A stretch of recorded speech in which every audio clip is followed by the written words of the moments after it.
normativa sobre violencia. Estamos grabando. Entonces, voy de nuevo. Bienvenidas, bienvenidos, bienvenidas.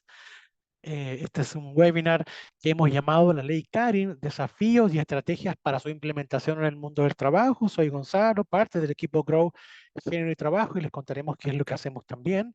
Y el webinar de hoy tiene que ver básicamente cómo la implicancia de la Ley Karin, que es una ley que se promulga en Chile, prontamente vamos a escuchar mucho más de esto, es una normativa sobre violencia en espacios laborales que, junto con la ratificación del convenio 190 de la OIT, claramente son herramientas claves, novedosas para la implementación de los protocolos, de cómo trabajar efectivamente el tema de prevención, investigación de violencia y acoso laboral y sexual en el trabajo también. Claudia tomó la delantera y se está presentando en el chat. Eres muy gentil, Claudia, así que te saludo afectuosamente desde Rivera, Uruguay. Un abrazo grande, gente de Argentina, gente de Chile, de Uruguay. Por favor, compártanos de dónde son ustedes también. Brevemente, Grow, Género de Trabajo, que es el gusto donde estamos trabajando hoy, es una ONG con más de 13 años de trayectoria, cuyo propósito es generar espacios de trabajo diversos, inclusivos y libres de violencia en organizaciones en toda América Latina. Tenemos la oportunidad de estar con gente de México, de Honduras, de Centroamérica, de Chile y de otros lugares también donde trabajamos un enfoque integral. Tenemos un equipo interdisciplinario, aquí está nuestra codirectora y otros equipos, somos más de 45 personas que trabajamos asesorando organizaciones, empresas y gobiernos, que incluyen todo el tema de la perspectiva de género, que nos parece como un efecto importante de la transversalidad de esta mirada en los espacios de trabajo, en los productos, en los servicios que realizamos, y el equipo que hoy nos está acompañando pertenece a este equipo también. Voy a hacer un pequeño cambio y voy a pasar primero a Juliana Ugolini. Julie es licenciada en psicología en el área de prevención y abordaje de las violencias en el equipo de Grow Género y Trabajo. Ella inició su carrera profesional como psicóloga en el equipo de género y diversidad perteneciente al Down Center en Bahía Blanca, esto es en la provincia de Buenos Aires, en Argentina. Tenemos también a Georgina Stico, nuestra directora y cofundadora de Grow. Ella tiene una maestría en Relaciones Internacionales en la Universidad de Bolonia, estudió Ingeniería Informática en el ITB en Buenos Aires, fundó Grow junto con Carolina Villanueva hace 13 años, donde se desarrolló Georgie como especialista en transversalización de enfoque de género en organizaciones, violencia laboral y cuidado, y también tuvo el gusto de coordinar numerosos proyectos, pero hay uno que es interesante, que es el G20, es básicamente un encuentro de países que se reúnen a desarrollar miradas más globales en Argentina y en Italia, en el 2018 en Argentina y el 2021 en Italia también. Tenemos voces locales también de Chile, que no podía ser menos. Tenemos a dos invitadas y una tercera invitada que posteriormente la presentarán. La primera invitada es una abogada, que es Eugenia Poblete Verdugo, que es abogada de la Municipalidad de Valparaíso e integrante de la Comisión de Género de la Asociación de Directoras y Directores Profesionales y Técnicos y Jefaturas ADI Protege en Valparaíso. Tenemos una segunda mirada muy interesante, complementaria a todo lo que va a pasar esta mañana, que es Catalina Flores Aguayo. Catalina es socióloga, también de la Municipalidad de Valparaíso. Ella tiene una trayectoria importante y me encanta decirlo, feminista, de una gran militancia en líneas de aborto en Chile, e integrante también de la Comisión de Género de la Asociación de Directores Profesionales Técnicos y Jefaturas de Protege, también de Valparaíso. Me encanta esto, que salgamos de la centralización de Santiago y un poco y abordemos temas de país también. Y tiene una gran trayectoria, como dije, en los temas de feminismo y otras acciones. Y me voy a callar para darles la invitación al comenzar. Les pido y les pedimos especialmente que se sigan presentando por el chat. Han sido muy gentiles. Si alguien levantó su mano, me comprometo que al final vamos a dar espacio para preguntas abiertas también. Si quieren el chat, de dónde vienen, quiénes son, y vayan dejando sus preguntas y al final se van a responder. Georgie, ¿te parece comenzar esta presentación y tú llegas el liderazgo? Y muchas gracias a todas, a todos y a todos por estar acá. Dale, perfecto. Bueno, un placer estar acá. Ahí, Fabi, te pregunté a ver qué necesitabas, así que cualquier cosa, comentanos ahí por el chat. Es nuestro primer taller específico sobre en Chile, así que nada, muy, muy interesante de poder compartir con ustedes y también escucharles. Así que, como les decía Gonzalo, cualquier comentario, no solamente preguntas, pero también comentario, opinión, algo que quieran compartir sobre el tema que vamos a estar hablando, pónganlo sobre el chat que les vamos a estar leyendo. Bueno, vamos avanzando. Lo primero que queríamos mostrar sobre este marco legislativo, antes de hablar de lleno de la ley Karin, es poner como marco el convenio 190 de la IT. Ahí, Azu, si querés pasar a la siguiente slide. Entendemos que esta ley se enmarca frente a este convenio que Chile también ratificó hace muy recientemente, ahora en junio de 2024, que entró recientemente en vigencia, y que para aquellos que no lo conozcan es un convenio histórico porque es la primera vez después de 10 años donde los países se ponen de acuerdo para firmar ciertos parámetros que van a afectar al mundo del trabajo. Entonces, en este contexto, organizaciones que representan a la parte empresaria, que representan a los sindicatos y obviamente al Estado, se ponen de acuerdo para determinar este convenio que justamente tiene como fin eliminar y erradicar la violencia laboral. Así que es un momento histórico. Y por primera vez vamos a ver que existe al menos una definición de violencia más ordenadora que después cada país puede adaptar en función de sus propias experiencias. Este convenio ya fue ratificado por 44 países en todo el mundo y 10 de estos países están en América Latina, así que es muy interesante que son esos que están ahí marcados en violeta en el mapa. Porque nos permite como región también trabajar desde un punto de vista, y esto es muy interesante, sobre todo para esas empresas que son, o estas organizaciones que están en más de un país, y que es tan difícil muchas veces centrarnos en tener como los mismos parámetros, ¿no? Entonces este convenio viene a traer un mismo parámetro y un mismo lenguaje de conversación cuando estamos hablando de la violencia laboral. Si pasamos a la siguiente slide, vamos a resaltar algunos puntos importantes de este convenio que después se retoman en la ley Karin para entender cómo es esta relación entre esta ley y este convenio 190. Entonces, uno de los puntos claves es que tiene un enfoque inclusivo integrado. Cuando decimos que es un enfoque inclusivo, tiene que ver con que se habla todo el tiempo de poner hincapié en aquellas poblaciones que están en situación de desigualdad, que después cada uno determina que es una situación de desigualdad en su propio país, pero sobre todo, y esto sí por lo menos los países pusieron estar de acuerdo, en hablar específicamente de las desigualdades de género. Es decir, es un convenio para todas las personas, pero que hace hincapié en aquellas poblaciones que están en mayor situación de vulnerabilidad, entendiendo que son las mujeres, entendiendo que son también otras poblaciones.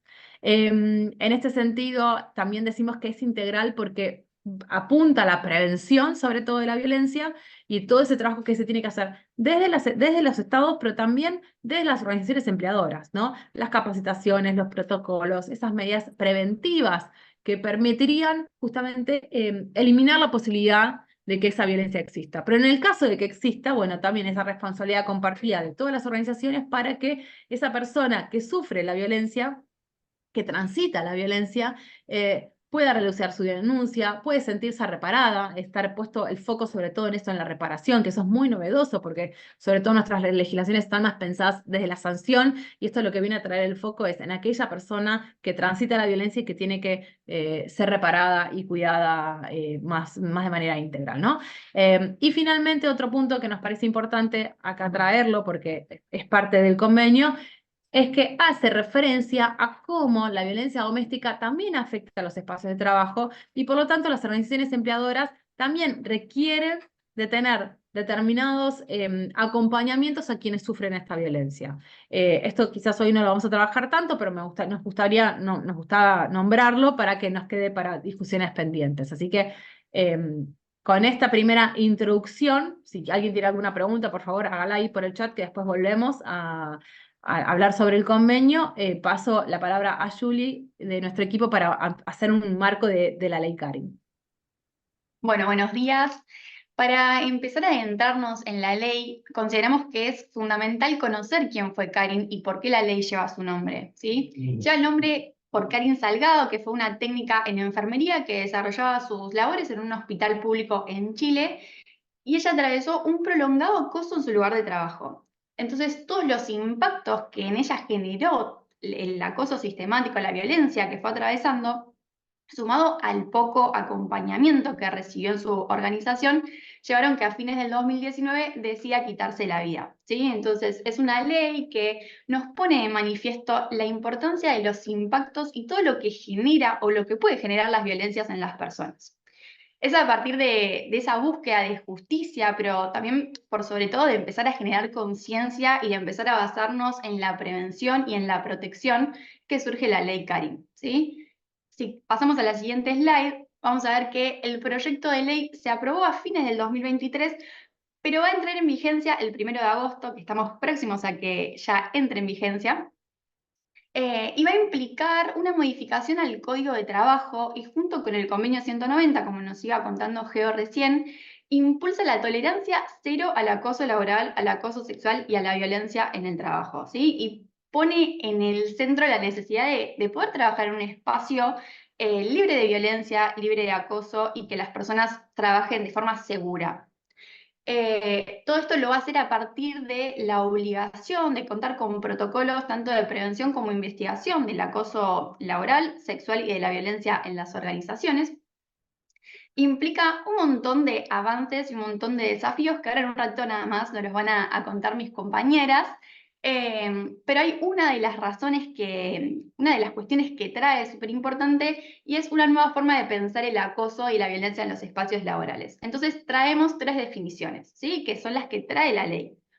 Por un lado, si querés pasamos a por un lado va a definir al acoso laboral y lo define como toda conducta que se dé, ya sea de una sola vez o de manera repetida, que en un ratito vamos a charlar un poco mejor sobre esto, pero vamos a ver que trae un cambio de paradigma muy grande, ¿sí? Porque antes hablaba de que para que una situación sea considerada como un acoso debería darse de manera repetida. Y ahora cambia este paradigma y nos dice que si se da de una sola vez también constituye una situación de violencia, ¿sí? También plantea que son conductas que puedan generar en la persona agresión, hostigamiento y un menoscabo, ¿sí? Y que genere ya sea un maltrato o humillación o que pueda amenazar o perjudicar la situación laboral de cada persona. Por otro lado, trae la definición de acoso sexual, que esta definición es igual a la que ya se encontraba antes y que se la refiere como requerimientos de carácter sexual que sean no consentidos, ¿sí? Y acá es el punto más importante, no consentidos por la persona que los recibe. Y por último, incluye la violencia laboral que es ejercida por personas ajenas a la relación laboral. Por ejemplo, personas que prestan servicios, clientes, clientas, proveedores, usuarios, entre otros, ¿sí? Bien. Ahora nos parece súper importante poder traer para acompañar todo esto que venimos planteando, lo que venimos diciendo, algunos datos, ¿sí? Estos datos los tenemos de una encuesta, una investigación realizada por Grow Género y Trabajo junto a Confes en el año 2022.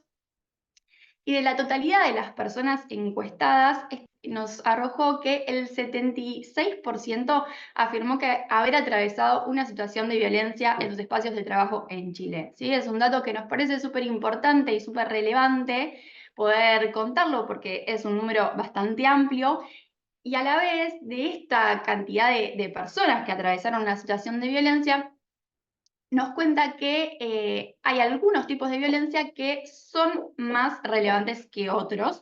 Si querés pasamos.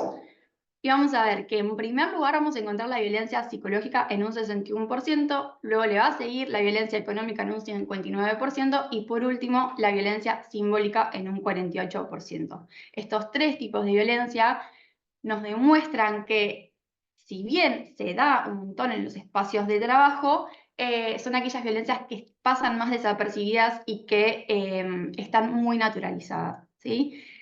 Entonces, a partir de estos datos y de toda esta información, consideramos que es súper importante todos estos cambios que va a traer no solo la ley Karin, sino también el convenio 190. Y con toda esta información le pasamos la palabra a Eugenia, que nos va a empezar a contar un poco más sobre la ley Karin y qué cosas implica.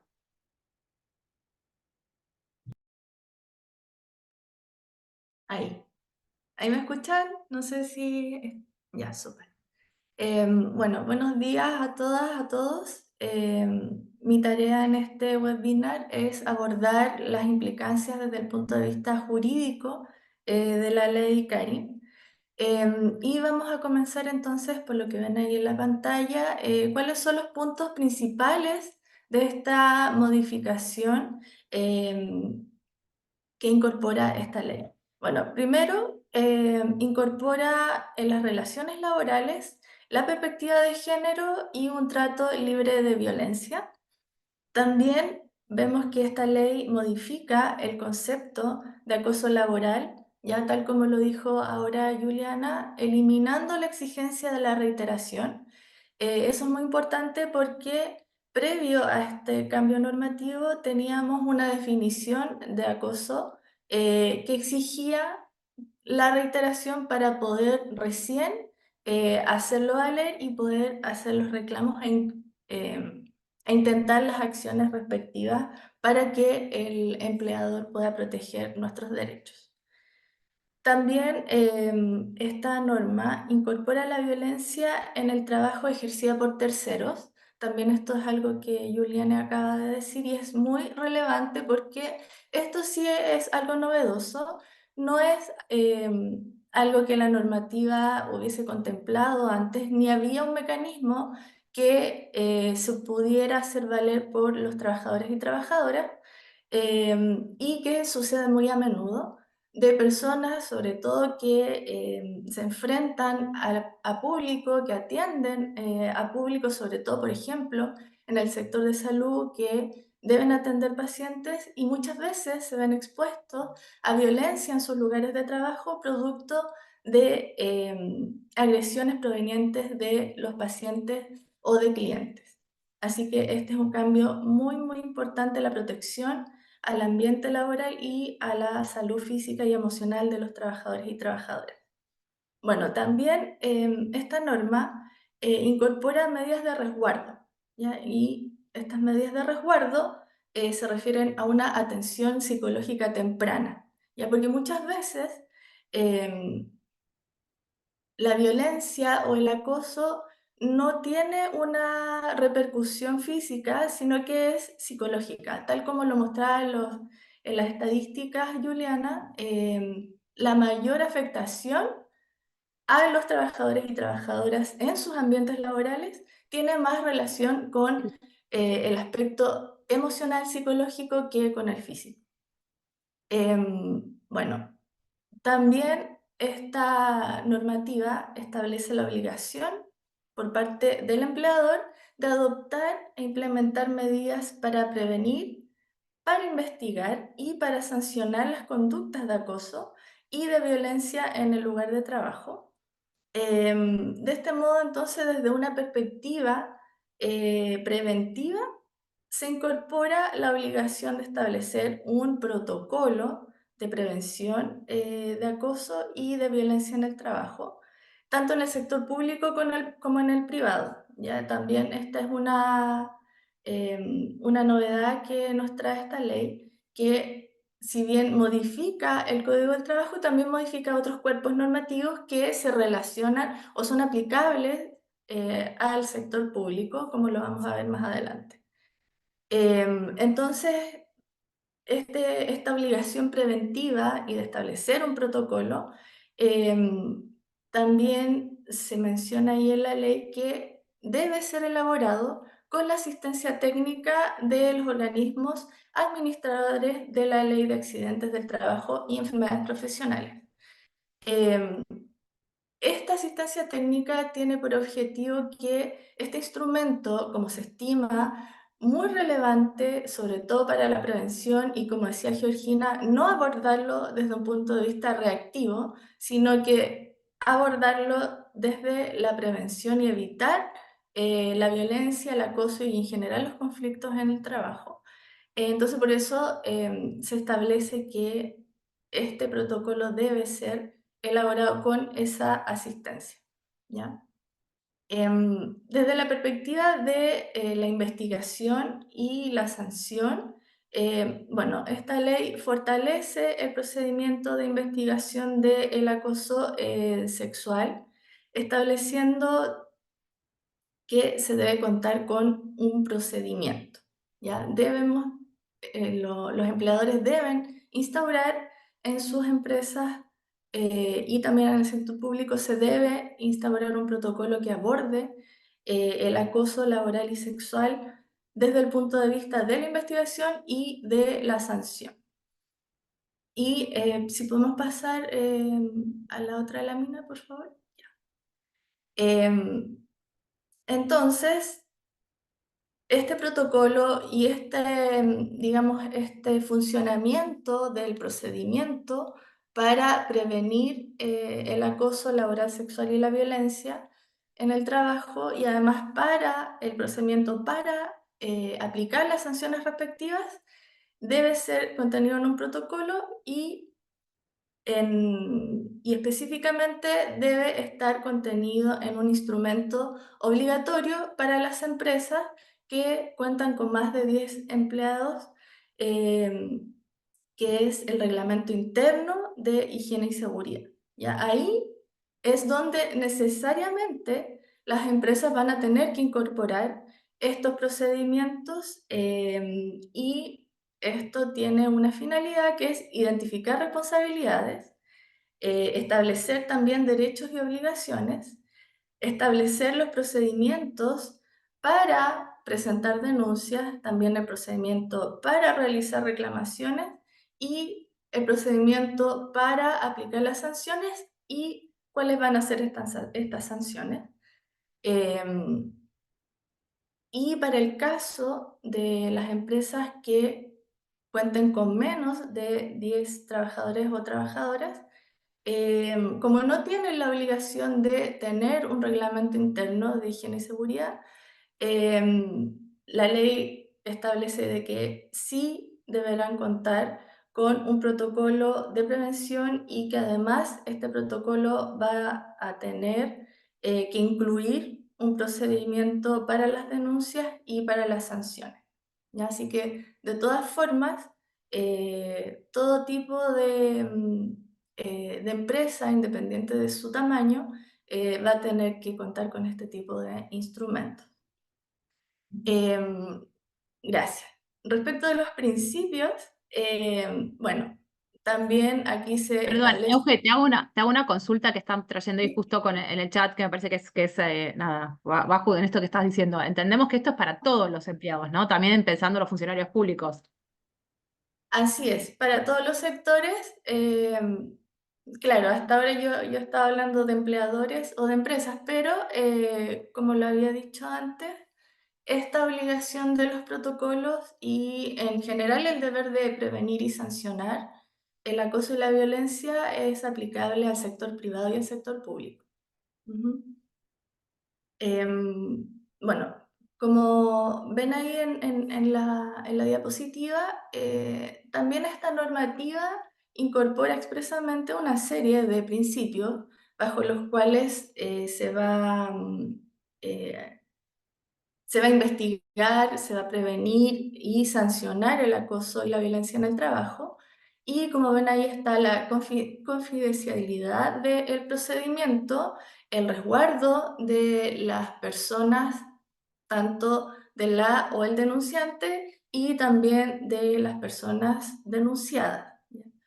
También la perspectiva de género, ¿ya? No, la no discriminación, no revictimizar, la imparcialidad en el procedimiento, que lidere o quien sea la o el encargado dentro de la organización de llevar adelante estas investigaciones, sea una persona idealmente dedicada esencialmente o exclusivamente a llevar estos procedimientos, y si no es una sola persona, que sea una comisión que al menos sea paritaria, para resguardar este principio que es muy relevante, que es de la imparcialidad, y también la perspectiva de género.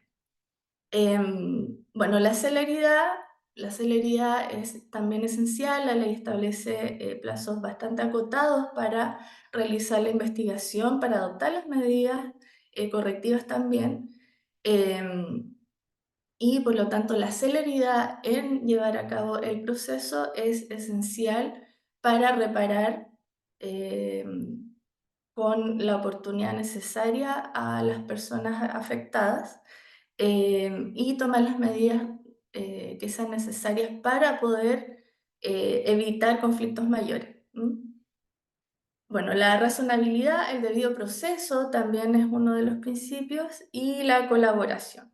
Ya, entonces estos son todos los principios rectores que deben ser observados para realizar toda investigación y finalmente si se llega a la decisión de sancionar, que también estos principios, sobre todo el de la proporcionalidad, que no lo puse ahí, puedan ser aplicados también al momento de sancionar.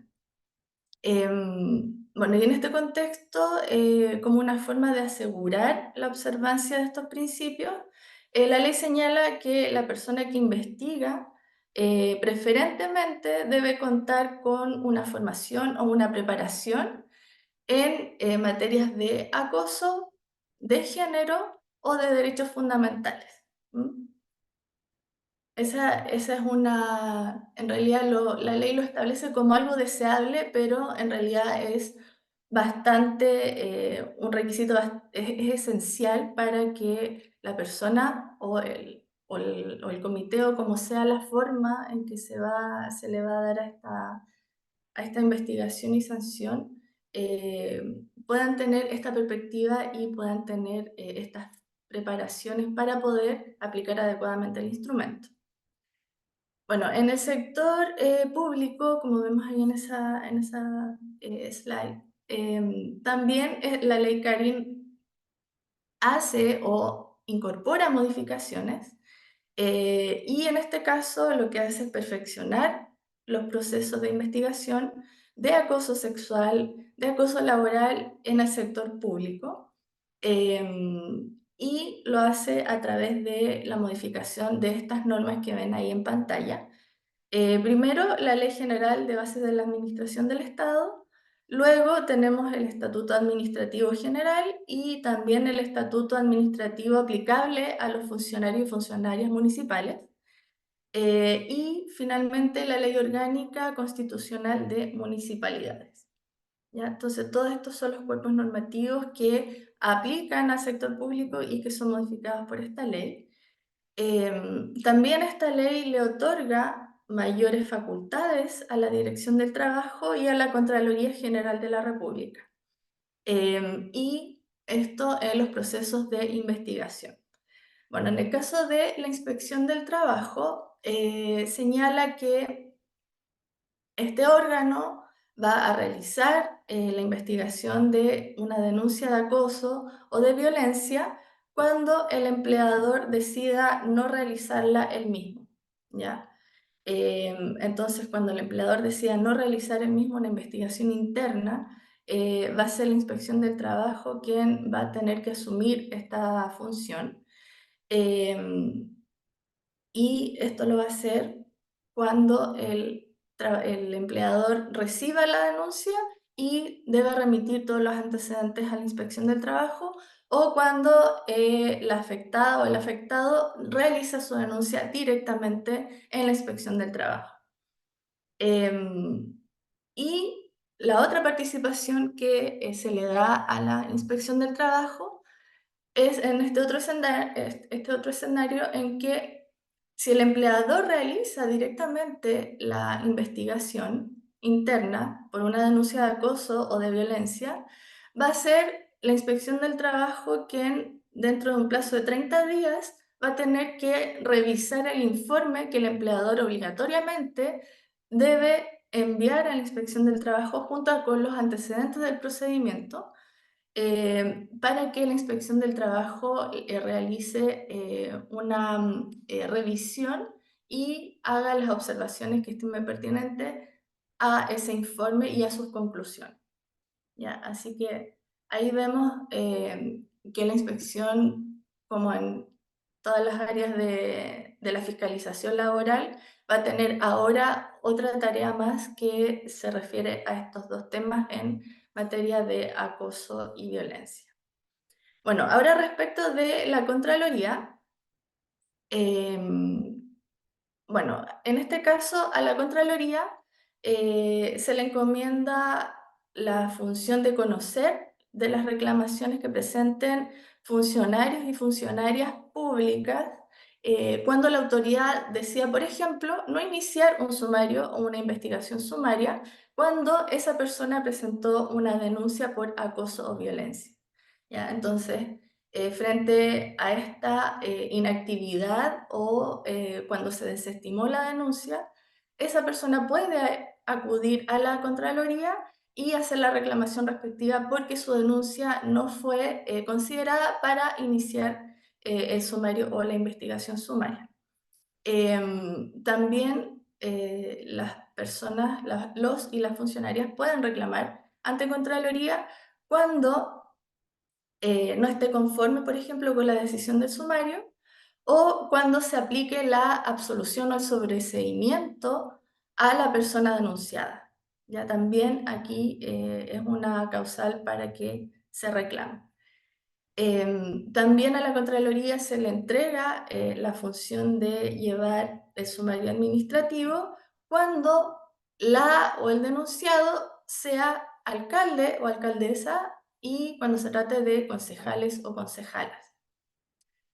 Y respecto de los servicios públicos, también va a conocer la Contraloría de los sumarios y va a tomar razón de las decisiones de la resolución que termina el sumario, cuando se trate de denunciados o denunciadas que se encuentren en el primer nivel jerárquico en la administración del Estado. Entonces, ahí se estima que la Contraloría debe participar de estos sumarios o investigaciones sumarias por la jerarquía de la persona denunciada, ¿ya? Y no que se realice una investigación al interior de la organización a la cual pertenece y finalmente sería el jefe o jefa de servicio.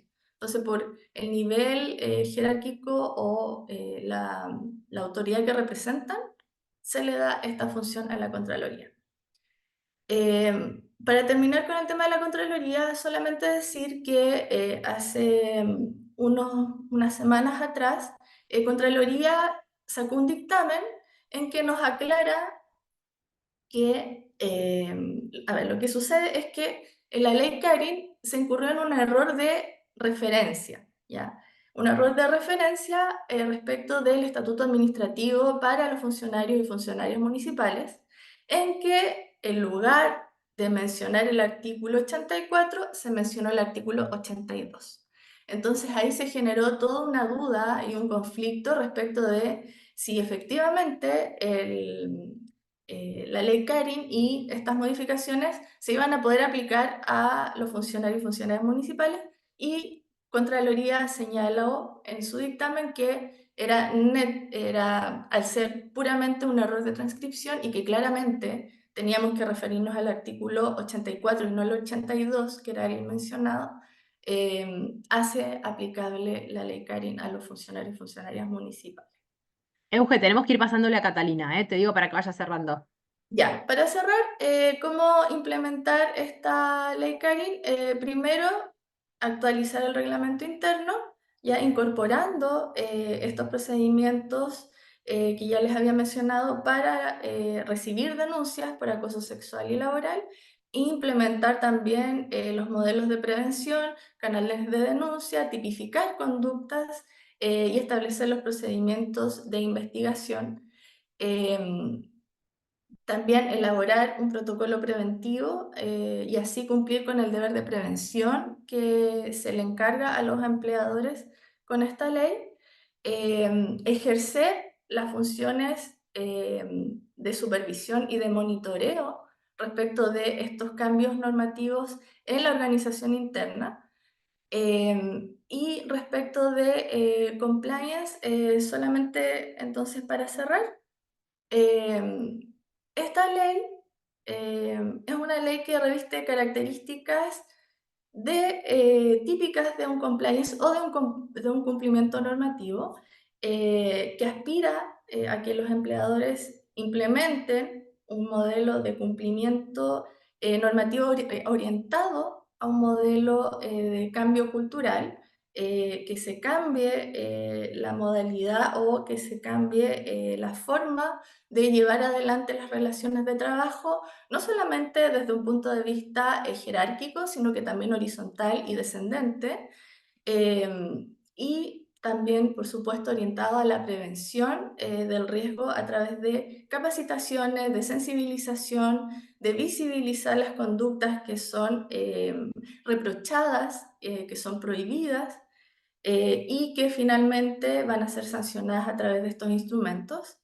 Y bueno, orientar la gestión y el control de los riesgos para lograr un ambiente laboral sano y libre de violencia. Euge, perdón, para ir cerrando, ¿te puedo hacer 2 preguntas que están acá en el chat? ¿Sí? Algunas fuimos respondiendo, pero otras me parecen específicas, siempre es interesante que las respondas. Dame un minuto que estoy buscándolas. Una tenía que ver con alguien que estaba preguntando con estudiantes que son practicantes, sí, también, este dice, consulta, ¿esta ley incorpora a los estudiantes en práctica que pudieran ser víctimas de acoso? Esa es una primera pregunta. Y la otra también, que me parece bastante específica, dame un minuto. ¿Dónde estaba? Pará, que está. Están lloviendo las preguntas y estamos respondiendo a 2 manos. Ya. Dice. Estamos situados en el área de educación, ¿cómo aplica? Bueno, es similar, ¿no? En el área de educación, ¿cómo aplica esta ley de establecimiento en conjunto con comité paritario, sindicato y el equipo directivo? Si deben elegir a una persona responsable de llevar los casos cuando existan. Bueno, nada, si puedes responder esas 2, después seguimos. Bueno, respecto de los alumnos en práctica, los tribunales del trabajo ya han establecido que sí se les protege, porque sí están bajo la supervisión y la dirección de la organización, ya sea un servicio o un empleador del sector privado. Donde está muy difusa la protección es respecto de personas que van, por ejemplo,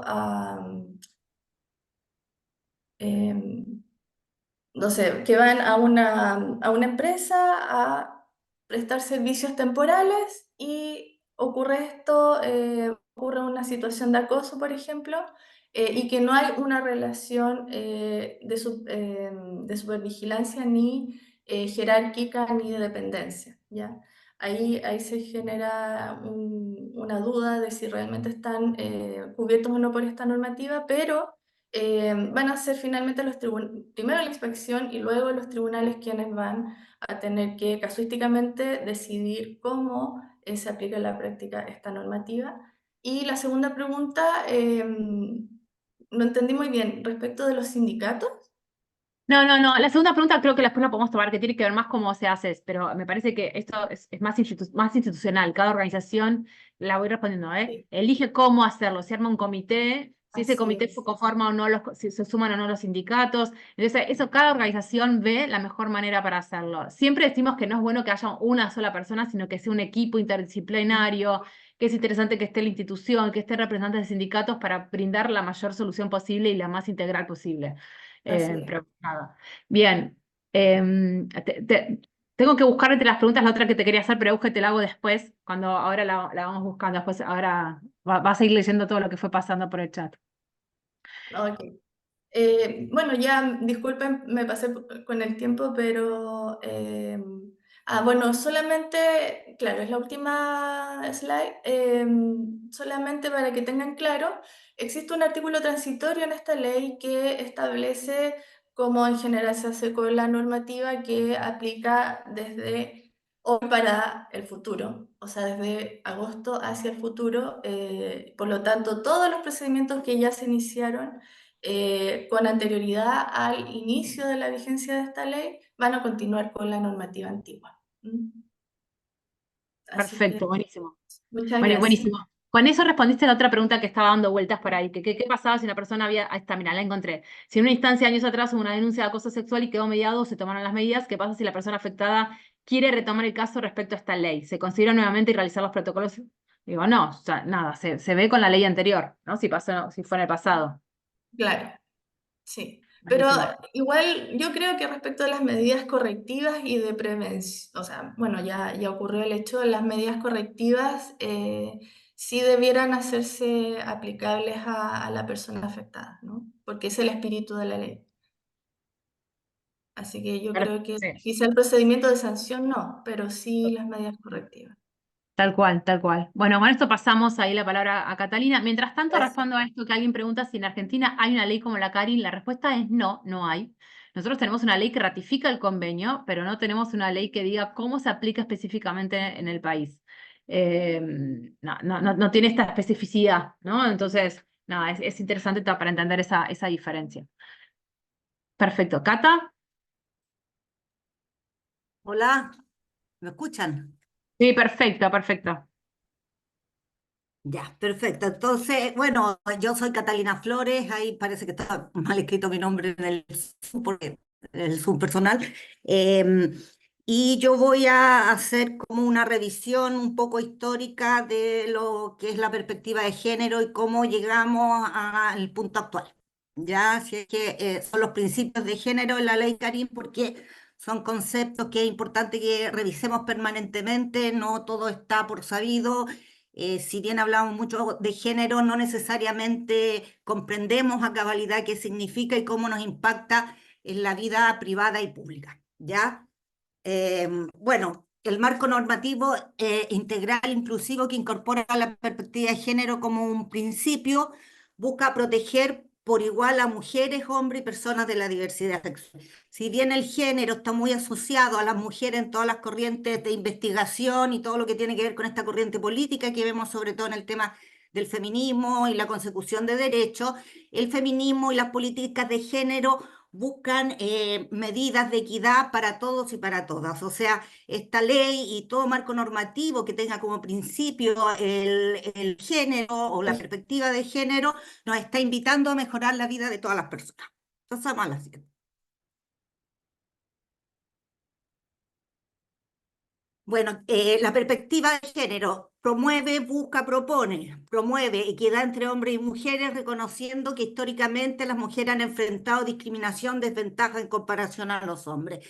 Estos son datos que hoy en día son irrebatibles, o sea, hasta hace un par de décadas todavía se cuestionaba esta asimetría de los géneros, pero hoy en día vemos que está en la política internacional, está en la política pública. No estamos hablando de una ideología de género, estamos hablando de una teoría que atraviesa años, que tiene un marco normativo y que se explica el mundo a partir de esta polaridad de los géneros. Busca reconocer y visibilizar las diversas identidades de género y la experiencia de las personas transgénero y binarias. Esto es muy importante porque también sucede que lo que no se nombra a veces se disuelve. Cuando decimos transversalizar, puede ser una buena idea, pero a veces se diluye entre medio todo lo que tiene que ver con las identidades específicas. En este sentido es muy importante nombrar todas las identidades sexuales que pueden converger acá y que pueden sentirse beneficiadas por esta ley. Que propone identificación y análisis críticos de las diferencias sociales y culturales. Nos propone en el fondo nos pone en un lugar en donde vamos a tener que pensar, repensar nuestras relaciones. Ahí retomo un poco lo último que decía Eugenia. Aquí estamos frente a la propuesta de un cambio del modelo relacional de las personas, a mirarnos y ubicarnos desde otro lugar. Eso es lo que nos propone la perspectiva de género. Y en ese sentido recordar que cuando hablamos de género, hablamos de una construcción cultural que determina en el fondo cuáles son los roles y lo que podemos hacer hombres y mujeres en las sociedades, y por eso históricamente ha sido el patriarcado además el que ha puesto las reglas de eso, y eso ha significado para las mujeres tener que llevar adelante muchas luchas para poder equiparar derechos. Vemos la trayectoria histórica del movimiento feminista, ahí pasemos nomás. Ahí podemos rápidamente ver lo que es la primera ola. Esto comienza en el siglo XVIII y es cuando recién se cuestiona la superioridad del varón por sobre la mujer, que era algo que estaba naturalizado a través de los siglos, suponer que había una superioridad en todos los ámbitos, no solo en fuerza física, también de inteligencia. En muchas leyes incluso fuimos tratadas como interdictas prácticamente, donde el varón tenía que tomar decisiones que tenían que ver también con la propiedad privada, ni hablar de aparecer en el tema de las leyes. La segunda ola, que viene de mediados del siglo XVIII, es donde las mujeres ya nos organizamos y vamos por el derecho al voto, por el acceso a la educación. En el caso de Chile también surge un movimiento obrero donde las mujeres juegan un rol muy, muy importante, sobre todo en el norte del país. Después nos encontrábamos con la tercera ola, que yo la extendería hasta el año 90 más bien, y es donde ya vamos por los derechos sexuales y reproductivos. Vemos que la maternidad ya no es obligatoria, vamos por la anticoncepción. entra el feminismo en el ámbito académico. Esto es súper importante porque cuando entra el feminismo en el ámbito académico empieza a teorizarse y empieza a abrirse la posibilidad que lo que esté en el ámbito académico pueda caminar hacia la política pública, que el movimiento pueda también ir asesorando lo que es la construcción de la política pública hacia las mujeres. Bueno, después nosotros vemos que viene la cuarta ola, que es la que estamos viviendo hasta la actualidad. Yo diría que una de las cosas más importantes que pasó a nivel mundial fue la plataforma de Beijing, donde muchos países, 189 países, se reunieron a dialogar sobre los derechos de las mujeres y a tomar medidas y compromisos efectivos frente a un avance de la violencia hacia las mujeres, no solo en los conflictos armados y en las democracias que estaban más debilitadas, sobre todo en Latinoamérica, sino también cuestionar la violencia al interior del hogar. ¿Ya? En eso retrocedo a la tercera ola, que en el caso de Chile se empieza a cuestionar esa violencia en la lucha contra la dictadura y sale una frase muy interesante que dice democracia en el país y en la casa. Entonces, no nos basta la democracia a nivel de lo público si en lo privado todavía estamos supeditadas a la violencia. Pasamos nomás a la siguiente. ¿La que sigue? ¿No se ve la siguiente? Perdón, la pasé ya. Ah, no, yo no la veo. Bueno, ¿qué es género? Ahí está, género y violencia, una relación histórica. Bueno, ahí les contaba cuando llega el feminismo a la academia, también empiezan a abrirse muchas maneras de mirar el mundo, que es lo que nos propone también la deconstrucción del género, y las investigadoras norteamericanas, en un estudio específico sobre la experiencia laboral de la universitaria, identifican las conductas comunes en los varones en el trabajo. Miradas, comentarios, tocamientos, requerimientos sexuales e incluso violación. Esto pasa en los 70 y ahí vamos caminando a lo que podría ser una ley que me parece mucho que en los 80 ya la tiene Estados Unidos a principios de los 80. Ahí se plantea por primera vez la necesidad de contar con acciones afirmativas que resguarden la integridad de las personas en el ámbito laboral y empezamos con el tema de poder construir leyes, normas, protocolos al respecto. Pasamos a la siguiente. Ya pasé. Ya. Pero, ¿qué es la violencia de género? Cuando hablamos de violencia de género, ¿de qué estamos hablando? La violencia de género es un ejercicio de la violencia que refleja la asimetría existente en las relaciones de poder entre varones y mujeres, o podemos decir entre lo masculino y lo femenino, y que va perpetuando la subordinación y desvalorización de lo femenino frente a lo masculino. En esto también entra todo lo que tiene que ver con la violencia hacia las diversidades sexuales, también entran dentro de lo que se construye, que es lo femenino, y lo que es la masculinidad. Un hombre queriendo ser mujer puede, en eso que se encierra, ¿no? Va mucho más allá de eso, es violenta la masculinidad. Y por eso también el mundo de la diversidad sexual ha tenido una ardua batalla de poder legitimar el derecho. En Chile hay una batalla muy fuerte también que se lleva adelante por poder tener acceso a los servicios de salud específicos para la población de la diversidad sexual. ¿Qué entendemos por violencia? Insisto, la violencia no es solo lo que tiene que ver con la violencia física y abarca mucho más. Tenemos que pensar también en la violencia simbólica que está sobre todo en los medios de comunicación. Hasta hoy en día hay una lucha permanente porque la prensa, porque los estereotipos de género no estén presentes en la publicidad. No existan estereotipos de belleza, imposición de la maternidad, amor romántico. Todas esas son violencias que se ejercen sobre las mujeres y las diversidades. A ver, vamos a la siguiente. Bueno, ¿qué llevó toda esta lucha que vemos que comienza a fines del siglo XVIII? Ha llevado a que en 2 siglos pudiéramos construir tratados internacionales sobre los derechos humanos de las mujeres. Si se tienen que construir tratados internacionales, si tienen que haber organismos especializados, es porque los derechos humanos de esta población están en riesgo. Si estos derechos humanos no estuvieran en riesgo, no tendríamos tantos organismos internacionales y nacionales que tuvieran que estar permanentemente ratificándolos.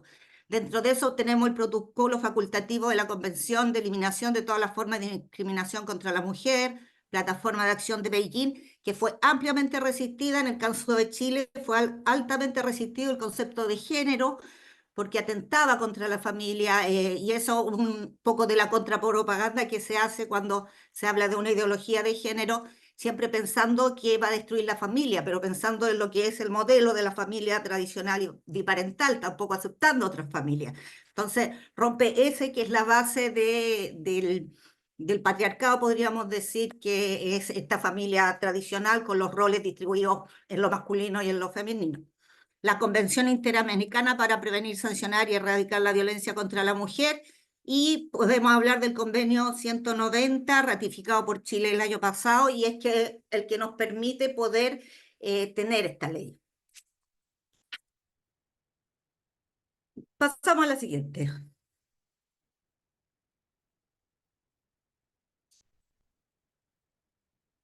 Ahí está.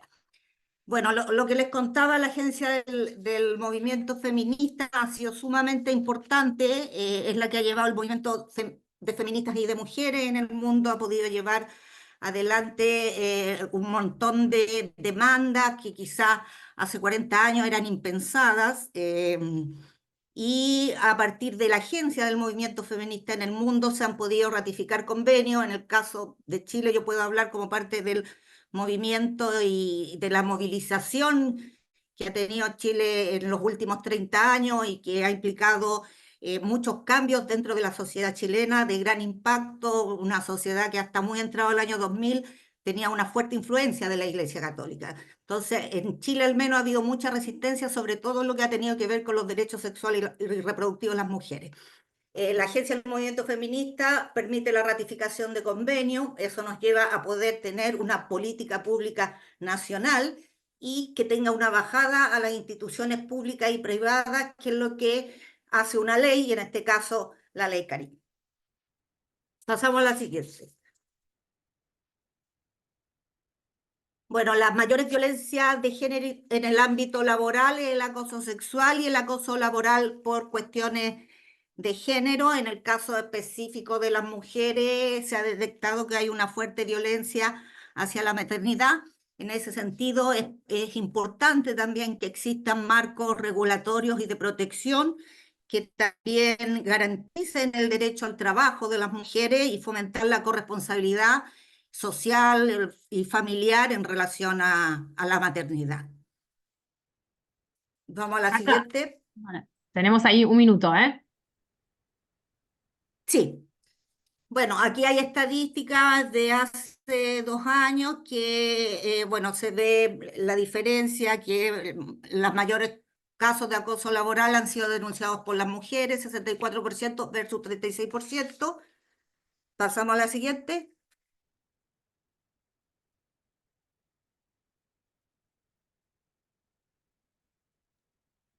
Ya está, no sé si te figura. Ahí está. Bueno, como decía Eugenia, la importancia de implementar manuales con enfoque de género, considerar que la promulgación del manual en sí mismo no garantiza procesos basados en el enfoque de género, que hay que tener una comunicación continua entre los trabajadores, hacia los trabajadores, poder ampliar esta mirada, extender los protocolos a las empresas que prestan servicio en instituciones públicas. Por ejemplo, en el caso del municipio, sería extensivo al servicio de guardias que opera en el municipio. Si bien algunas instituciones cuentan con protocolos, no existe una mayor vigilancia ni estandarización a su contenido. En ese sentido, serían importantes sugerencias técnicas al respecto, y debe abarcar, como decía también Eugenia, todo lo que tiene que ver con la capacitación de los equipos. No puede ser que para transmitir todo lo que tiene que ver con la perspectiva de género no tengamos personal formado, ni en esa ni en otras áreas, tiene que ser específico. Seguimos, pasamos a la última, y bueno, aquí contar cómo avanzar, ahí también un poco tomando lo que dice mi compañera, generar acciones políticas y normativas promover igualdad y empoderamiento de las mujeres. En ese sentido, nosotros sugerimos y porque ha sido una experiencia importante para nosotras dentro de nuestra asociación gremial, poder generar comisiones de género en sindicatos y asociaciones gremiales que puedan socializar este tema, que puedan dialogar entre pares, ¿no? Aquí, que los diálogos no sean solo no sean jerarquizados, que no tengan solo una dirección, que puedan ser entre pares, que puedan socializarse pensando en que estamos en búsqueda de un cambio relacional. Accionar la difusión acerca del significado y formas de acoso laboral. Estamos en una sociedad que tiene muy naturalizado, por ejemplo, el humor machista. Tenemos que desnaturalizar un montón de prácticas que quizás el acosador, quizás la persona que está del otro lado tiene tan naturalizada que no las identifica como violencia. Ser específico en eso, sobre todo en los manuales, poder detallar lo que es la violencia. Plantearse campañas permanentes de sensibilización y continuar siempre con los debates acerca del impacto del feminismo, que es un reto que corresponde en este tiempo asumir frente al acoso laboral. Eso, muchas gracias. Ahí estoy muteada. Listo. Antes de pasar a los desafíos, si querés, Azu, pasamos a lo siguiente, como algunos consejos sobre la implementación y después vamos a los desafíos, que nos quedan pocos minutos, cosa que aquellos que se tengan que ir ahora en 3, 4 minutos, nada, puedan irse tranquilos, y si quieren quedarse 5 minutos más, nos vamos a meter a los desafíos de esta implementación. Algo que queríamos contarles desde Grow tiene que ver con cómo sugerimos nosotros abordar esto, que tiene que ver tanto con lo que estuvo diciendo Catalina antes y lo que presentaba Eugenia. Hay 3 momentos para nosotros claves en cualquier tipo de organización. Cualquier tipo de organización, sea una institución pública, sea privada, sea un sindicato, o sea, como estaban por ahí debatiendo, un ámbito educativo. Una tiene que ver con generar el compromiso institucional, ¿no? Y esto de cómo la organización como institución dice que esto no lo tolerará más. Y esto puede ser a través de un código de ética, puede ser a través de un código de conducta. Es esta acción que muchas instituciones se utilizan, ¿no? Donde cuando uno ingresa tiene que firmar ese documento, donde está todo planteado lo que no se permite en esta organización, y donde el tema de la violencia tiene que sumarse, o el tema del respeto, si lo queremos ver desde la contracara, ¿no? Entonces uno con eso hace una acción de poner el cuerpo. Hay un segundo momento que tiene que ver con la transformación, ¿no? Y en este sentido, la transformación, estamos hablando de todo ese proceso de formación tan importante que contaba recién Catalina. ¿Qué quiero decir? Las personas adultas, ¿no? Aprendimos sobre estos valores mientras éramos niños o niñas, o estábamos en la escuela o estábamos en la universidad, porque justamente este tema no estaba planteado. Y naturalizamos muchos comportamientos y los asociábamos a formas de ser, ¿no? Los gritos, los golpes en las puertas, como una forma de mostrar una autoridad, que eso ya no va más. Entonces hay que dar esa posibilidad de cambio, esa posibilidad de transformación, y eso se logra a través de formaciones, de sensibilizaciones, de capacitaciones, y que es de manera continua, ¿no? De poder desnaturalizar estos comportamientos. Y finalmente está el lugar del protocolo, que para nosotros tiene que ver con el lugar de la acción, ¿no? Donde decimos, bueno, si esto sucede, bueno, a partir de ahora vamos a actuar de esta manera. Para esto nos ayuda el protocolo. Digo esto porque muchas veces en muchas instituciones hay como temor, ¿no? Sobre qué pasa, ¿van a llevar las denuncias? No van a llevar las denuncias. ¿Por qué? Porque la gente tiene miedo a denunciar. Y esto es algo que quizás hoy no lo presentamos, pero en general la mayoría de las personas que sufren situación de violencia nunca utiliza el canal formal. ¿Por qué? Porque la organización, la institución, la cultura no se modificó. Entonces hay miedo a represalias, hay miedos a perder el trabajo, hay muchas veces miedo, temor a qué le va a pasar a la persona que nos ha agredido, ¿no? Entonces es muy importante la existencia de este protocolo, pero siempre en conjugación con los demás temas. Cuando ahí preguntaban sobre qué pasa si en Argentina, por ejemplo, no hay una ley como la ley Karin, esto significa que muchos temas quedan en función de la organización, el alcance, si sumo o no a las personas que trabajan de mis proveedores, que eso, por ejemplo, en el caso de la ley Karin me está clarísimo que hay que sumar a terceros, aunque no sean personas contratadas dentro de la institución, no en ese vínculo con los clientes. Entonces trae muchas claridades de que son de esta manera, que en nuestro caso, en nuestro país, cada organización define a la hora de poner su protocolo cuál es su alcance, a quiénes y suma como beneficiarios o destinatarios de estos protocolos. Buenísimo, ahí todos los que están dejando su mail se los vamos a dejar. les vamos a pasar toda la información. Básicamente, una estrategia integral tiene que ver con el acompañamiento a las personas y a los grupos, que a veces nos olvidamos de los grupos donde han sucedido situaciones de violencia. Esos grupos a veces naturalizan la violencia y entonces la vuelven a replicar si es que no se trabajan. Las formaciones especializadas a los grupos, justamente también los equipos de abordaje, que era otro temor que parecía por ahí, que decían, ¿cómo aseguramos que las personas sepan? Bueno, hoy lamentablemente todavía no hay como una norma que diga cómo tiene que ser esa formación, pero al menos en la ley Karim sí dice cuáles son, mínimamente sugiere las temáticas. Entonces, es la formación de ese equipo, la sensibilización a toda la organización, eso no nos lo podemos perder.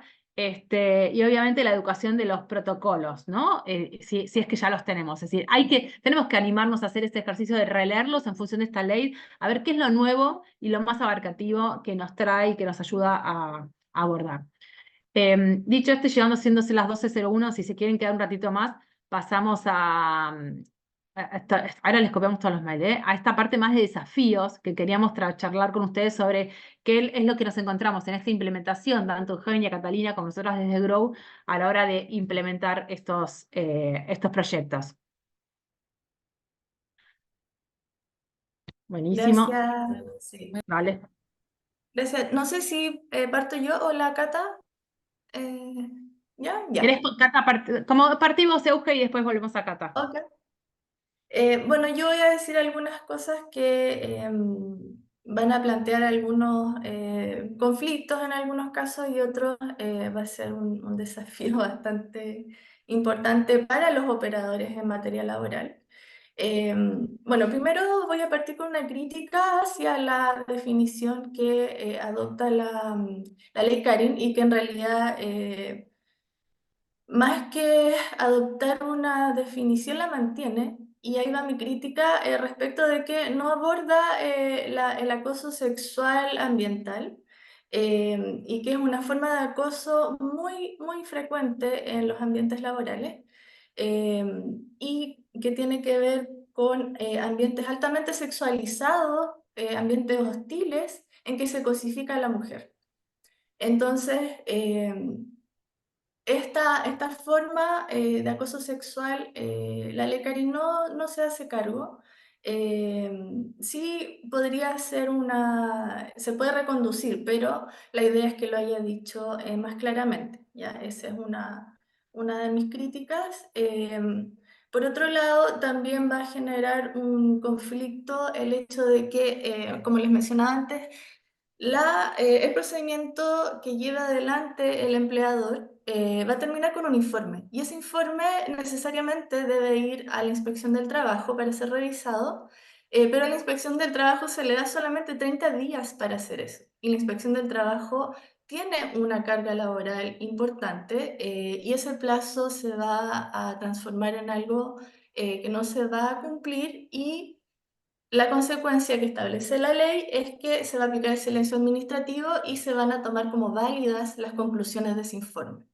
Entonces, eso también va a ser un problema que va a haber que enfrentar, sobre todo como una política de Estado y como una política necesaria en el ámbito laboral para fortalecer este ente fiscalizador, ¿ya? Con toda esta carga laboral que va a tener. Por otro lado, también respecto de las denuncias, tenemos por un lado las denuncias que se pueden presentar de forma escrita, pero ahora también se van a poder presentar de forma verbal.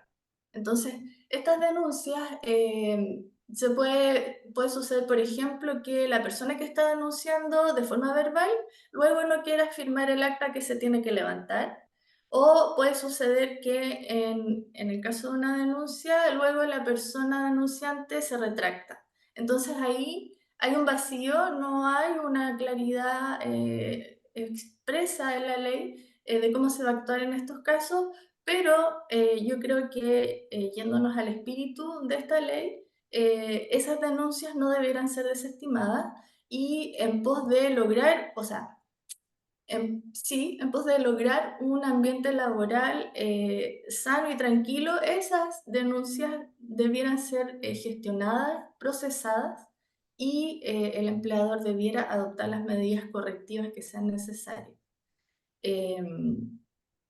Bueno, y para terminar simplemente, también respecto de la violencia ejercida por terceros, hay, desde el punto de vista del procedimiento de investigación, ¿cómo obliga al tercero al cliente que venga a dar su testimonio, por ejemplo?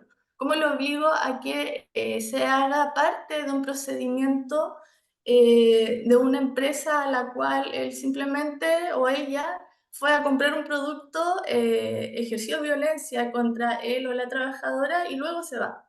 Entonces ahí también vamos a tener que ver las fórmulas para poder subsanar eso y poder enfrentar esos casos dependiendo del tamaño de la empresa, dependiendo del rubro al cual se dedique y cómo van a adoptar y cómo van a formular sus instrumentos para poder procesar esta violencia ejercida por terceros que no son parte de la relación laboral y adoptar las medidas necesarias para proteger a la o el trabajador. Con eso quería cerrar como reflexiones y críticas que seguramente van a surgir muchas más durante ya la implementación y ejecución de esta ley. Gracias. Totalmente, totalmente. Cata, si vos querés ahí también plantear otros desafíos en cuanto a los que van observando en función de la aplicación.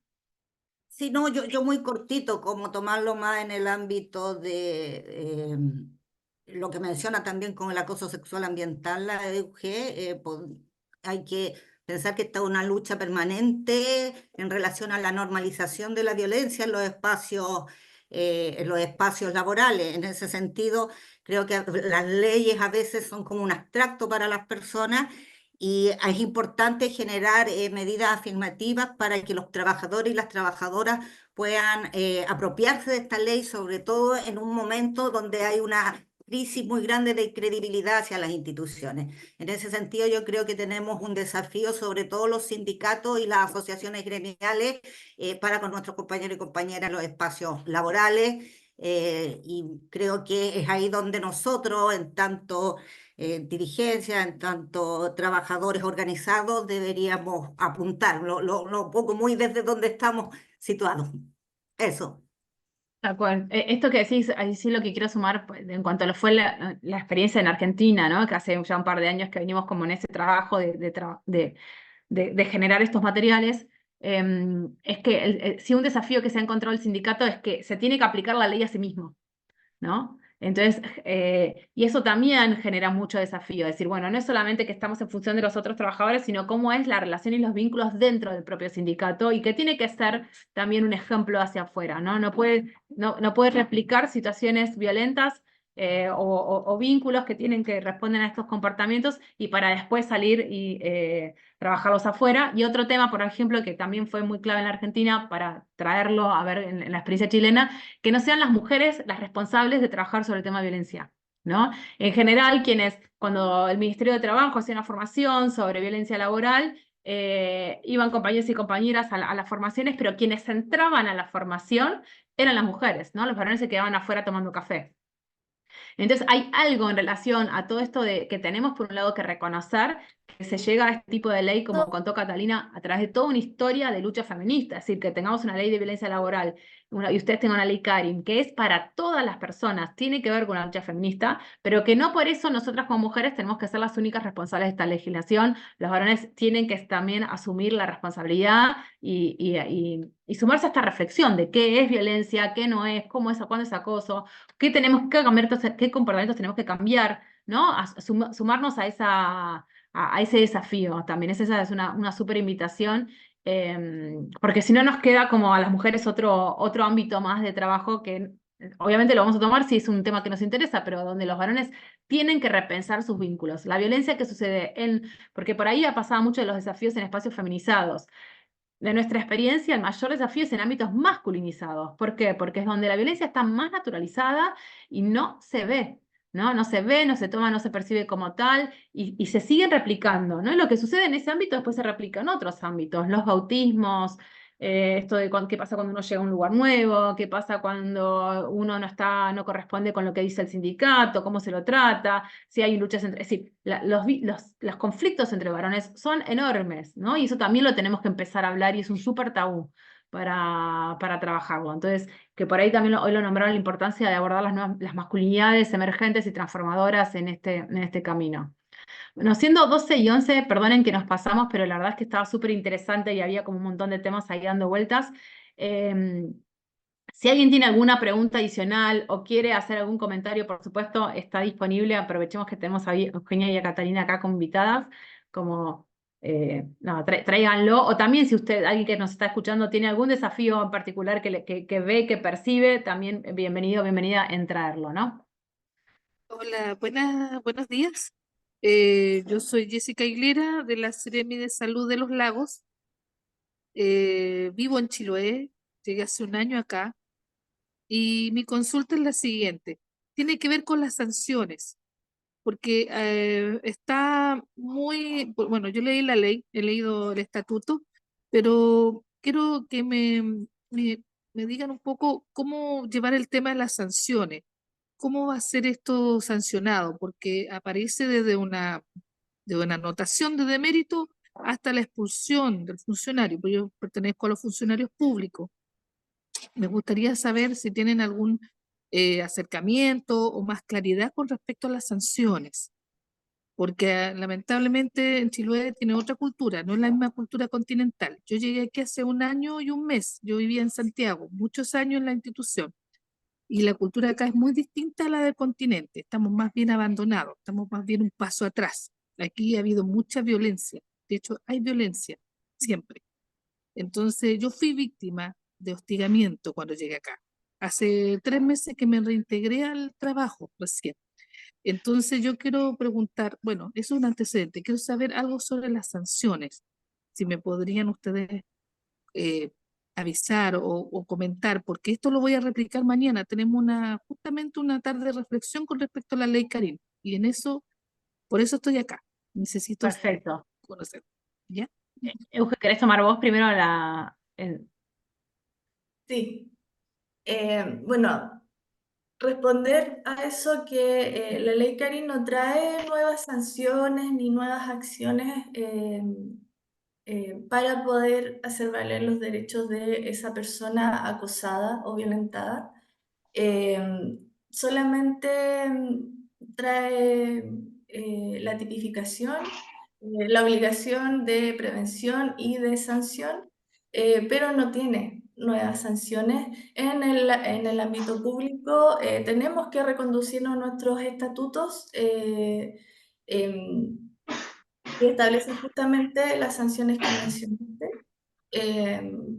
Lo nuevo sí es que expresamente establece la posibilidad de que la persona denunciante que no está de acuerdo con la decisión tomada por la autoridad en el sentido de no iniciar un sumario administrativo o una investigación sumaria, o sobresee el sumario o absuelve a la persona o le aplica una sanción que se estima muy inferior respecto de la entidad de la ofensa o del acoso ejercido, se puede reclamar ante Contraloría para que obligue a esa entidad a revisar el sumario que inició y la sanción que adoptó, o que derechamente inicie uno en el caso de no haberlo hecho. Pero las sanciones seguimos con las mismas del estatuto. Ya. O sea, Ahí pero solamente sumar una cuestión, Jessica, de que a veces nosotros siempre sugerimos ser como más creativos, ¿no? Porque la verdad es que lo principal primero es pensar en la reparación de la persona y después en la sanción de la persona que ejerce, porque en general el esfuerzo está puesto en pensarnos en la sanción y nos olvidamos de la persona que sufrió la violencia, qué es lo que necesita como reparación. Y eso es clave para justamente cuidar a quien ha transitado una situación de violencia. Por ahí es interesante, no me acuerdo que si fue Mauricio que ponían como varios ejemplos, y uno también nosotros recomendamos mucho, es como revisar los casos, cómo se analizaron, qué pasó, qué aprendimos, qué funcionó bien, qué funcionó mal, ¿no? Como siempre pensarse también en un continuo aprendizaje. Tomo otra pregunta acá que aparece, perdonen, que dice, ¿cómo establecer canales de denuncia anónimas cuando son equipos pequeños de trabajo? Nosotros ahí sugerimos es una sugerencia nuestra, que el canal no sea interno, sino que sea externo. Entonces, ir a otra institución que sea la que pueda trabajar con estos temas, porque es muy difícil. Es decir, hemos trabajado con organizaciones de 10 personas y es muy complejo, ¿no? Esto, como los principios son muy claros cuando somos más de 100, pero cuando somos menos y podemos identificarnos, bueno, tenemos que trabajarlos con otras estrategias. No se puede decir, es imposible trabajarlos con exactamente con las mismas estrategias, porque asegurar la confidencialidad, el cómo los abordamos estos casos, bueno, no, se pierde enseguida. Es decir, no es que se pierde la confidencialidad aunque nadie diga nada, pero todo el mundo empieza a tratar de dilucidar qué fue lo que pasó, ¿no? A ver, ¿alguien más que tenga ahí una pregunta o comentario? Ah, perfecto. Acá dice, hay que explicar muy bien el cuestionario SEAL, SM. Bueno, no lo conozco, ya que hay mucho más sesgo para las mujeres y confusión en conceptos como autoridad y violencia. Bueno, los tomaremos, vamos a estudiarlo y analizarlo y por ahí hacemos otro webinar sobre el cuestionario este que traen, que me parece re interesante saber que tiene cierta confusión de conceptos, porque es re interesante entonces para entender qué fue lo que pasó, por qué, ¿no? ¿De dónde surgen esos conceptos? El tema de la autoridad y violencia, nosotros notamos que es muy común en la aplicación de estos protocolos que alguien diga, bueno, no, pero eso no fue violencia, está ejerciendo la autoridad. Bueno, no, si le gritó, lo humilló, le rompió el trabajo, es violencia, esa no es una forma de ejercer autoridad. Esto implica también un desafío a repensarnos desde las posiciones de liderazgo de qué significa ser líder, ¿no? Y qué significa tener una posición de autoridad y cruzar como la barrera de ser una persona violenta. Perfecto, tiene otra pregunta. ¿Qué recomendación darían en caso de que compliance actúe mal? Leo otra. Otro problema que tiene la ICARI es que la atención psicológica temprana queda en manos de las mutuales y no puede decidir la persona. A ver, les voy trayendo algunas preguntas, así Eugenia, Catalina, si quieren también aportar. Y buena idea de reflexión sobre la ley. Y en el caso de Chile, ver si aplicamos bien los protocolos de acoso laboral. Ok. Em, ¿Qué hacen? Traigo esta pregunta entonces. ¿Qué pasa si compliance actúa mal? ¿No? Que ahí lo trajo Dani. Igual me gustaría, Dani, si querés contar un poco más, ¿qué te imaginas que signifique que actúe mal? Actúe mal, que no cumple.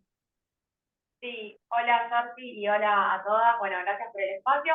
Y no, me refiero cuando las personas que en teoría se tienen que ocupar de analizar la denuncia y, bueno, revisar un poco el caso y aplicar algún tipo de sanción eh, con su protocolo interno, que por ahí a eso no desconozco si hay o no, pero imagino que si tienen un sector de compliance de empresa, tiene que tener, ¿no?, un protocolo, una forma de accionar, y por ahí no aplica perspectiva de género, o usa mal, o investiga medias, o revictimiza y demás.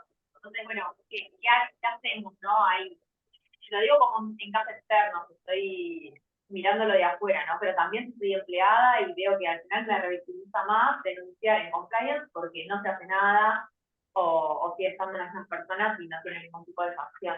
Y si la tienen, no es acorde a lo que uno espera, ¿no? A la expectativa en base a lo que sucedió. No sé si me explico. Ok. Sí, ahora después podemos traer desde el caso chileno. En el caso, si uno está en Argentina, puede trabajar, es decir, más allá de intentar todo internamente para lograrlo, no sé si existe todavía, pero durante 20 años tuvimos el Observatorio de Violencia Laboral y era una oficina donde uno se podía acercar a contar el caso y que asesoraban, ¿no? Entonces es algo que está afuera. En el caso chileno me parece que con todas las medidas que están implementando también van a tener un referente externo al cual un empleador una persona que está sufriendo esta situación o que está siendo testigo y que no encuentra respuesta dentro de la organización puede ir hacia afuera a plantearla.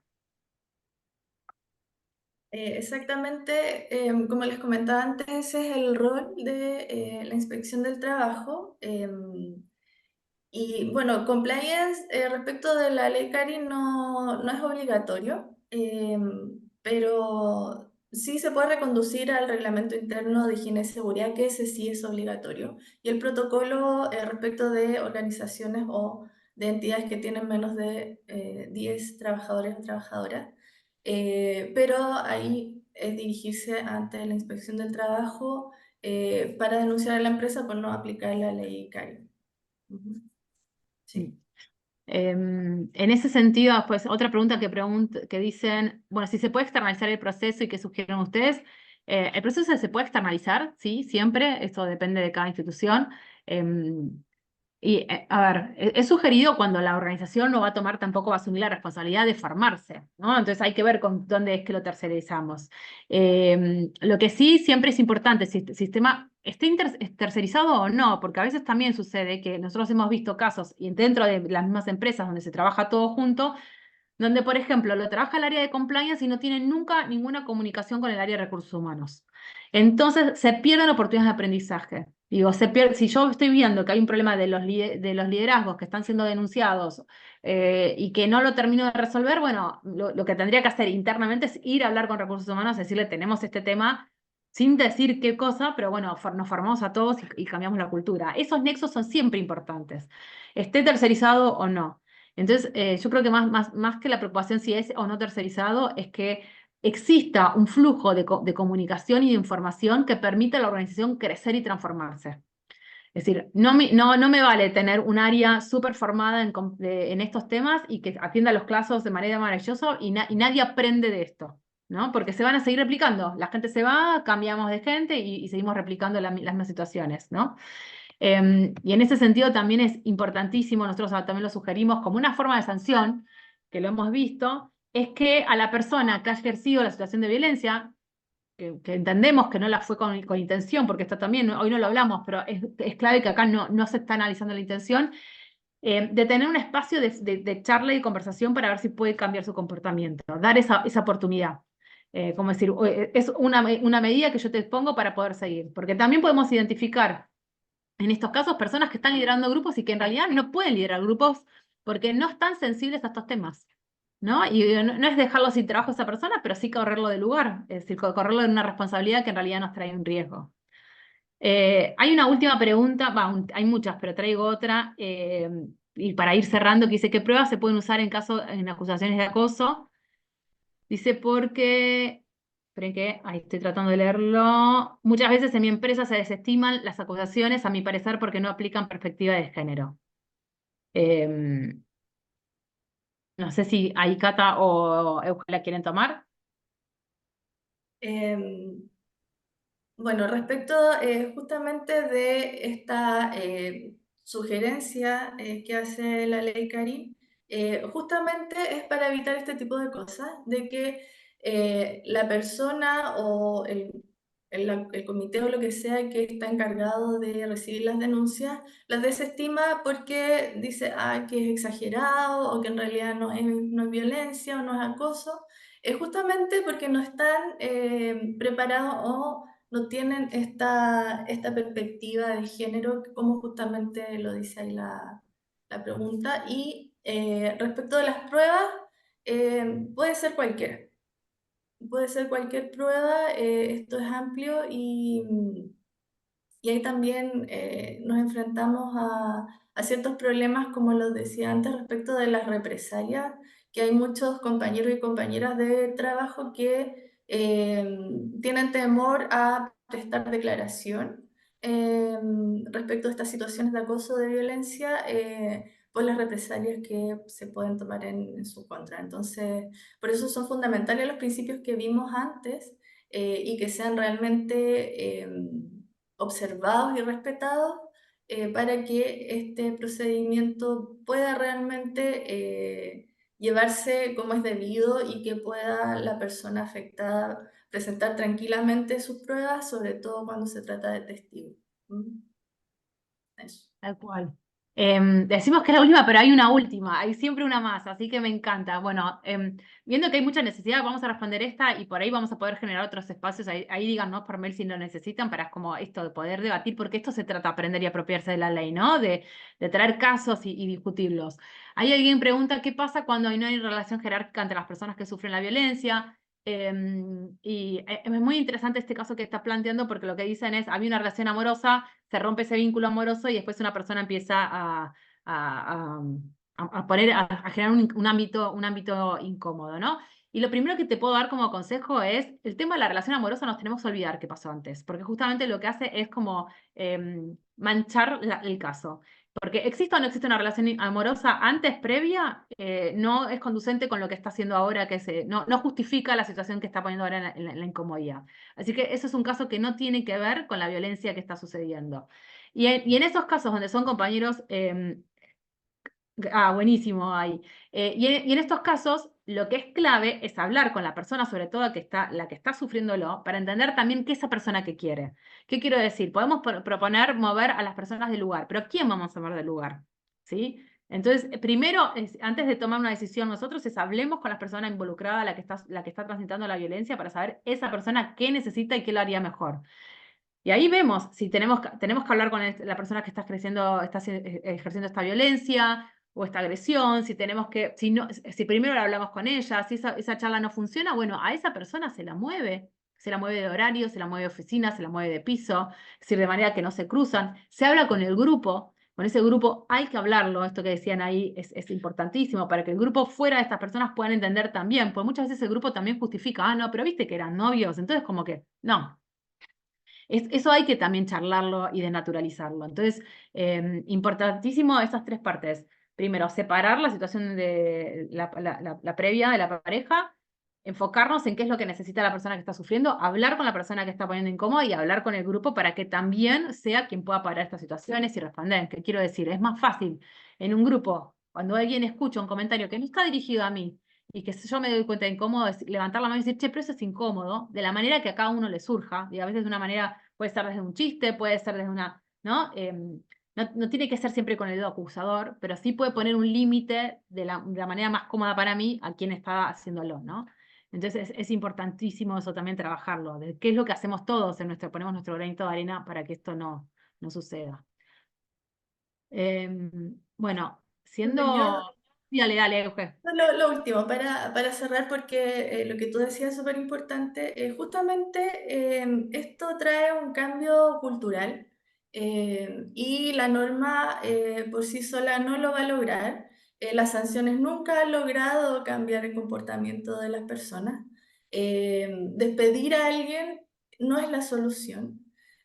Por lo tanto, hay que ir transitando, como tú dices, hacia sensibilizar y cambiar la estructura de los vínculos y de las dinámicas de poder que se dan en las relaciones laborales, ambientes históricamente masculinizados y que la normativa, por lo mismo, es muy masculinizada también y que muy lentamente ha ido transitando hacia un lenguaje que incorpora la perspectiva de género y que nos incorpora a todas nosotras y a todo lo femenino en este campo, ámbito históricamente masculino y masculino desde el punto de vista de la masculinidad hegemónica. Entonces, el cambio da el puntapié en la ley Carin, pero ya antes habíamos tenido, al menos en Chile,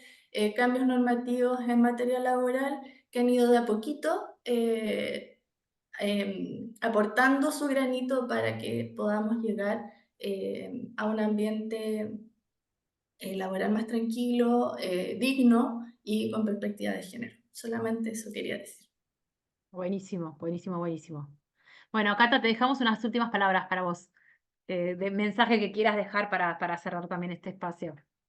No, quizás algo que dejé en falta, pero que menos mal Georgina tocó y que tiene que ver con trabajar el tema de las masculinidades, o sea, reiterar que todo lo que se hable o se abra desde el género, toda ley que tenga ese principio, está orientada a mejorar la vida de hombres y mujeres. También sabemos y somos conscientes que los hombres también han tenido que responder a múltiples normas de género que han implicado también tener que tomar decisiones en sus vidas que quizás no era lo que querían, o sea, hace muchas décadas, o sea, poder bailar ballet, no sé, poder cantar ópera, por esta degradación de lo femenino que trae el patriarcado, eso no ha afectado solo la vida de las niñas, ha afectado la vida de los niños, ha afectado el desarrollo de los hombres y ha generado masculinidades hegemónicas al imponerle a los hombres una idea falsa de masculinidad y que tiene que ver con el ejercicio del poder sobre nosotros. Entonces, en ese sentido, creo que es importante que que podamos incorporar también todo lo que sean como talleres de masculinidades y poder, como dicen las compañeras, encontrar herramientas, o sea, para poder incorporar a todos. En ese sentido, yo a veces soy crítica, no, pero creo que ahí también tenemos un rol importante desde las asociaciones y desde los feminismos como para poder ampliar y poder reiterar que todos vamos a ser beneficiados por eso y que también todos hemos sido víctimas de estas formas de ejercicio de poder. Eso. Está buenísimo, Cata, esto que traes. Solamente cierro algo que decía Mauricio, ¿no? A veces, obviamente, hay que separar, distinguir entre acoso laboral y acoso sexual y también la gravedad, para ver que a veces la sanción, el despido es la solución, sí, pero siempre decimos que ese despido igual tiene que ir con una charla previa, porque lo que estamos haciendo es llevando a esta persona a hacer exactamente lo mismo en otro lugar, ¿no? Entonces, hay algo de la formación, de la conversación, del diálogo que igual necesita suceder para que no estemos descargándonos de un problema que después le va a caer a otro, ¿no? Bueno, en Argentina tenemos ahora un caso muy, muy famoso con un periodista que durante muchísimos años estuvo haciendo exactamente, teniendo el mismo comportamiento una y otra vez, ¿no? Entonces, esto es clave, lo de la formación, la educación, la transformación y obviamente la mediación en estos espacios. Súper agradecemos el haberse quedado hasta ahora, 12:32. Gracias a Eugenia, gracias a Catalina por sumarse, por ser tan claras en su exposición. Viendo el interés, como les digo, les vamos a compartir la grabación, les vamos a compartir una caja de herramientas. Y ahora también alguien preguntó, Eugenia, y Catalina, si podemos compartir sus mails. Si quieren, ustedes compártanlos ahora en el chat, así quien los necesitan los tienen a mano. Y por ahí con su permiso también ahora después si ustedes nos dan el ok, se los podemos compartir a la gente cuando compartamos todos los materiales. Ahí van, así ya los tienen. Y bueno, muchísimas gracias. Cualquier duda, consulta, por favor, no duden en acercarla. Evidente, acá ya surge otro tema, así que vamos a tratar de generar estos espacios para esto, dialogar y tratar de poner luz en lo que se pueda en esta implementación. Bueno, muchas gracias y que tengan lindos jueves.